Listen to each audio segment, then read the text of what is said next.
நாடாளுமன்றத்தில் எந்த அவையில் நீங்க திமுக காங்கிரஸ் சேர்ந்து விவகாரத்தில் குரல் எடுத்திருக்கீங்க.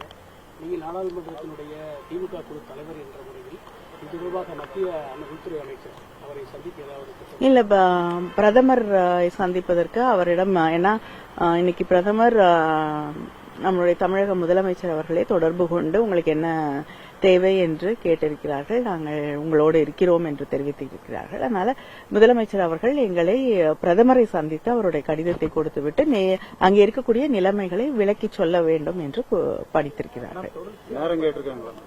நேரம் கேட்டிருக்கோம். கடந்த பல இது போன்ற பேரிடர் காலத்திலே வந்துட்டு தொடர்ச்சியா கோரிக்கைகள் மட்டும்தான் வந்துட்டு, ஆனா மத்திய அரசு நிதி வரல. இம்முறையாவது வரும் நீங்க நம்புறீங்களா? ஏன்னா ஒவ்வொரு முறையும் நம்ம கோரிக்கை வைக்கிறோம், முதலமைச்சர் நம்பிக்கையோடு தான் கோரிக்கை வைக்கிறோம். பிரதமர் சந்திப்பு எப்ப இருக்கு? இன்று பிரதமர் ஊரில் இல்லை, வந்தவுடன் நேரம் தருவதாக அறிவித்திருக்கிறார்.